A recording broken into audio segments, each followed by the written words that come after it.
What's up, guys? It's Matt here. I hope you're doing well. I'm slowly getting over my cold I had. Sorry that I didn't upload a video last Wednesday. In this video, what I want to do is teach you beginner worship. That's kind of my passion, is to teach people that's never learned the guitar or piano, or they don't have a music background, how they can worship the Lord with these instruments. What I want to do with this lesson is break a certain part of the song 10,000 Reasons by Matt Redman.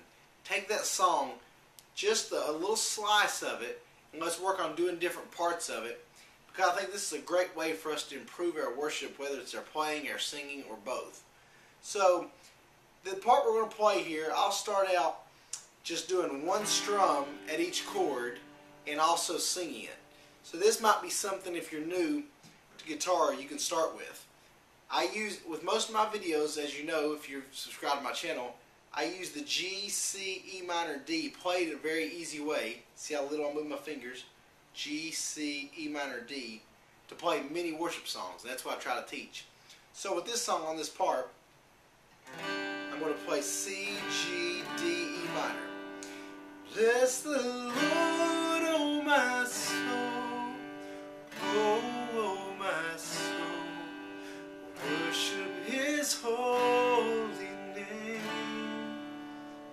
Sing like never before, oh my soul, Lord, I worship your holy name.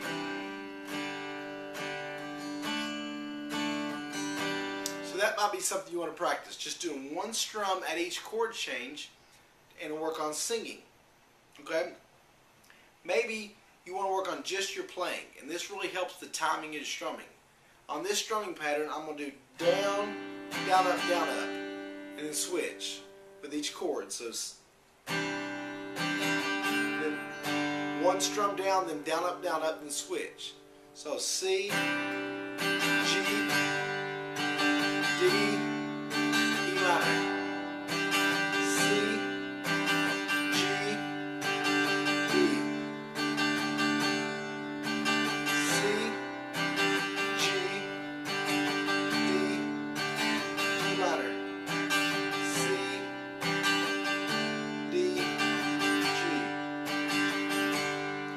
Practice singing with that strumming pattern. Bless the Lord, oh my soul, oh my soul, worship your holy name.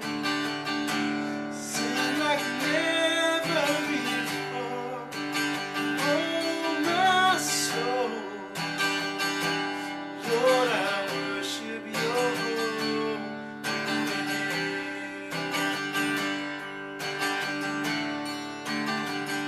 A lot of people ask me questions about strumming patterns, and strumming patterns can be very tricky.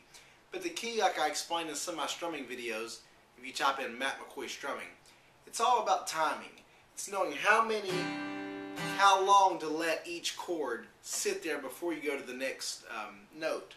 So a lot of people struggle with that because they're so caught up in the down, down, up, down, up, down, up, switch. And what happens, and I did this for the longest time, it gets to a point where you need to make that chord change, but you're either down when you're supposed to be coming up, or vice versa, and it really throws you off. The key advice I would give people is start out strumming slow, just to make sure you can get to that chord change when you need to, or even mute the strings. Bless the Lord, oh my soul, oh my soul, worship your holy name. Sing like never before, oh my soul. Because see, on that part I'm going C, D, E minor pretty fast, so I've got to stop those strings in order to get to the chord changes fast.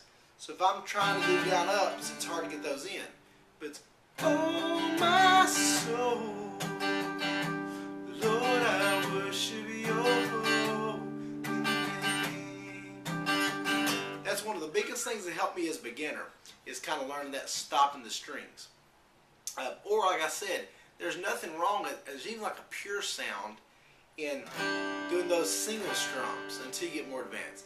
Bless the Lord, oh my soul, oh my soul, worship your holy name.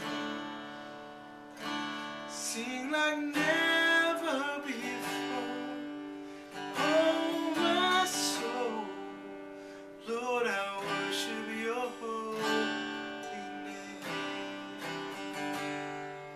Okay, one of the last things I want to go over, again, I highly recommend this, excuse me,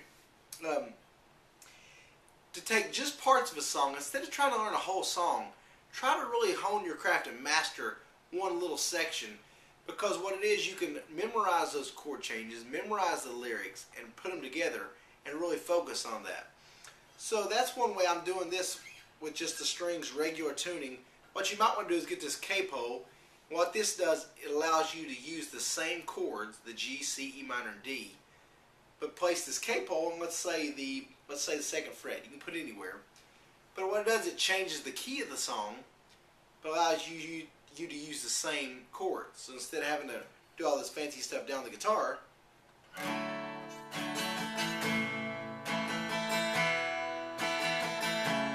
and again, those chords, if you're new to guitar, they're still relative to the capo. So now my second fret would actually be on the fourth because I got the capo too, and so forth. But you can see it's going to raise the key of the song.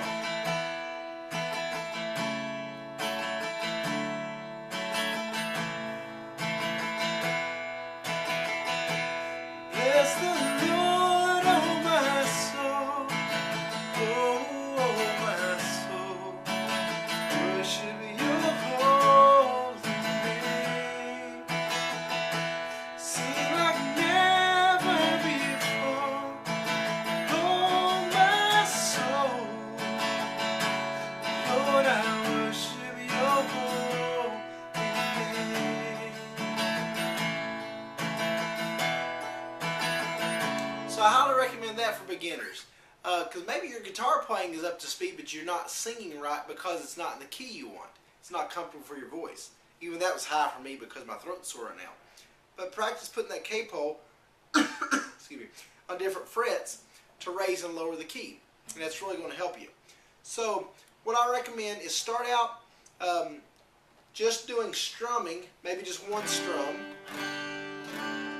Once you know those chord changes, you can hear them. Then maybe strum without singing. Down, down, up, down, up, switch, switch, switch.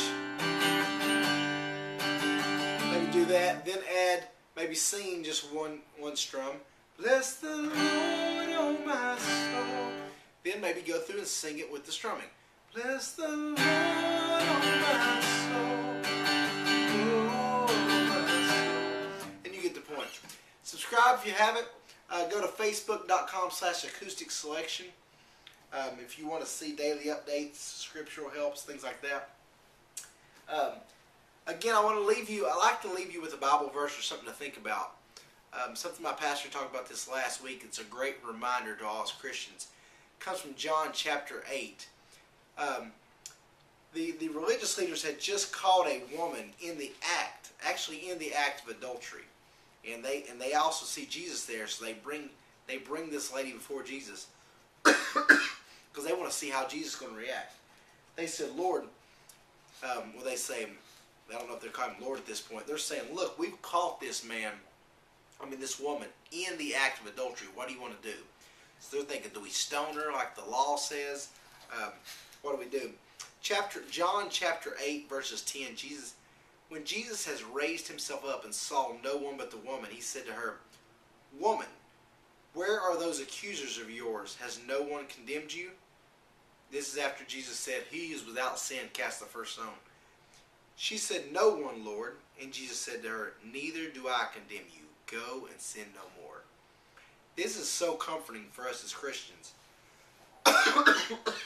Because no matter what you've done, or no matter how much the world wants to condemn you, Jesus says right here, notice the order. He first says, Neither do I condemn you. Then he says, Go and sin no more. A lot of people switch that order. Now catch me on this. a lot of people in so many churches and so many church circles look at it, Christ is saying, sin no more, and then I won't condemn you. But notice, excuse me, the order. Jesus says, neither do I condemn you. Now go and sin no more. And that's what we need, church. We need to be people who do not go around judging and condemning people. We're to be, as it says in Matthew and even in the next verse there, we need to be the light of the world and to show people the way to heaven and the way to Jesus. Not there to condemn them and give them all kinds of rules and make them feel beaten down. Because as the Bible says, they are blinded. We're to be the light of the world and a light in darkness to show them and point them to Jesus. So if Jesus didn't condemn, neither should we. Remember that. Hope you guys have a great day. God bless you.